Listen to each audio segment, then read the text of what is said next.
Hi, Godzo Medicine PS4 Medic Maniac YouTube here, and I just have to do this little video here to amend to make a couple of corrections to the video that I put together to do with God of War and the whole bit about, you know, that gaming site labelling Kratos as toxic masculinity, you know, being a poster boy for. And the corrections are as follows. Obviously Kratos doesn't kill himself because, you know, at the end of God of War 3 you see a trail of blood and Kratos has, you know, gone. He's not there. So obviously it's suggesting that he's crawled away and, you know, he's still alive.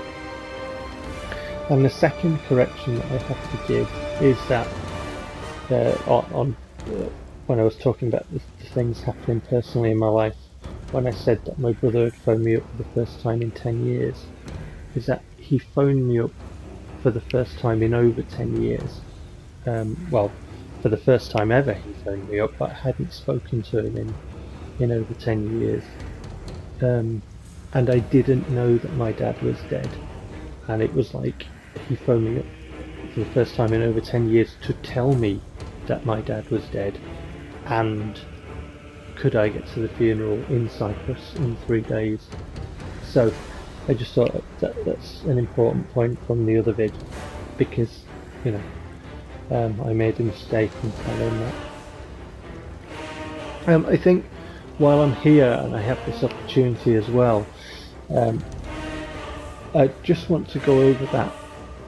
In the games, Kratos becomes the god of war himself when he kills Ares, because obviously, you know, like the blood oath, and he broke the blood oath and he ended up murdering his wife and his child, you know, because of what happened after that. Not that he wanted to, not that he would have chosen to. And so the vengeance of him, you know, led him to kill Ares, and then Kratos assumes the mantle of the god of war, and he becomes a demigod. And if you look at, I mean, you know, if I look at religion and stuff, I mean, you can Google gods of war. It's interesting actually. If you Google, for example, the Roman god of war, which is Mars, isn't it, and the Greek god of war, which obviously was Ares, and then there are other gods of war. For example, in Egypt, there's, you know, I think in Nordic, I think it was Tyr, wasn't it? And then it was superseded by Odin, and I can't remember. But even in Hindu religion, they had their god of war. And, you know, the religions from around the world, I mean, I've only named a few, they seem to borrow traits and things and change them like humans do.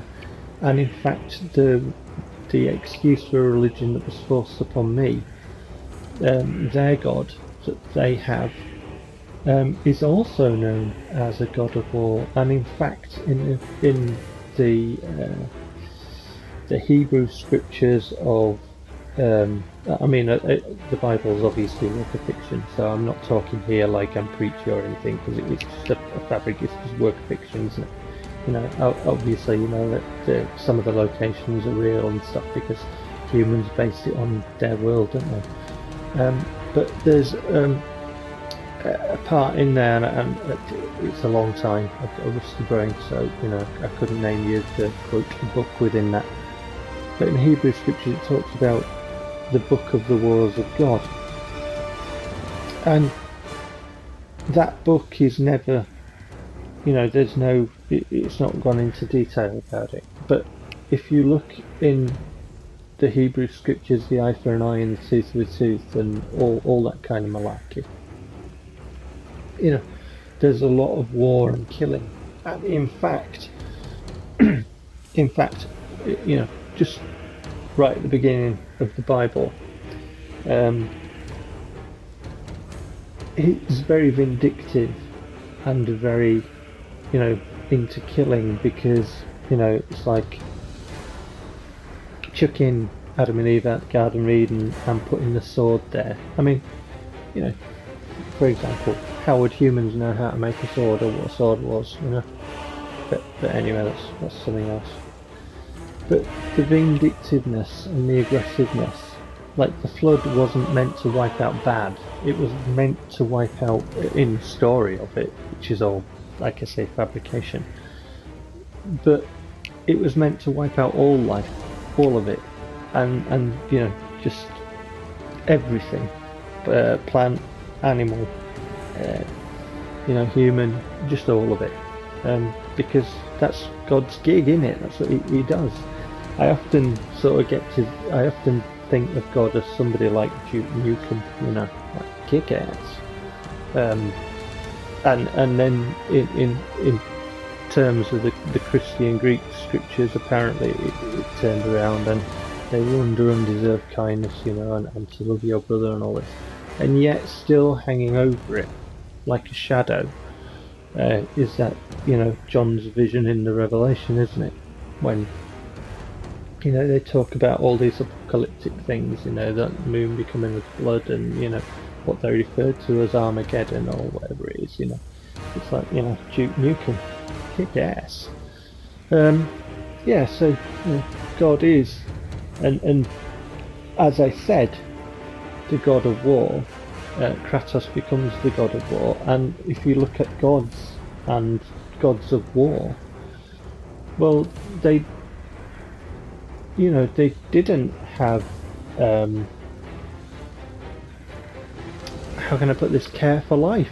Like I said, you know, the flood was very much a destruction of all life, you know.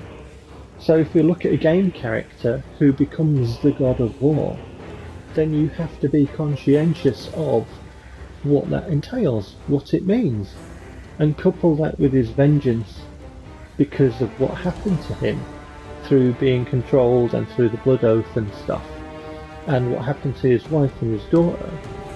I just don't see how that makes Kratos a poster boy for, quote, toxic masculinity, and I find that very, very offensive. And I also find it abhorrent that a gaming site claiming to give objective journalism and gaming news can just pander to feminazi terms like toxic masculinity, especially when you couple that with their, for example, the questioning of, in their interview with the developers of Soul Calibur, they asked if it would be problematic designing Ivy's costume. Perhaps they might ask if it's problematic making a male bare-chested in a video game, but they don't. It's kind of a one-way thing. It's this feminazi crap, and I'm sick of it. I find it abhorrent and offensive. So anyway, I just thought I'd throw this video together to make a couple of corrections and just, you know, give some context to the wording and meaning of God of War, and you know, please do go out there and look at it for yourself, because that's kind of, you know, my perspective on things. I think things sink in a lot more if you just go and look for yourself. There's lots of things to look at out there. So yeah, so have fun with that, and I shall sign out now and go and make a cup of tea or something and try and, you know, simmer down from this. But as you can see and feel, it's quite personal, and I really object to gaming sites coming out with this crap. I'm very passionate about games, and one thing that I have to say about them is that they've helped me tremendously cope with some of the things that I've had to go through, and there is a whole lot more. And I am privileged and honoured that developers like Santa Monica Studios and Sony, with again Horizon Zero Dawn, take time to make games about religion and the flip side of what we can be sold. We can be sold that it's all, you know, roses and everything else, and there's paradise awaits and this and that. But they've done a play on Greek mythology, and they've also shown, you know, within that piece of entertainment, let's not forget that's a very important piece of entertainment, that play on religion and Greek mythology, they've shown that it can be painful, it can be hurtful, and you know they've made a great game. And like I say, as a human being who's been touched by this damage from religion, I am honoured to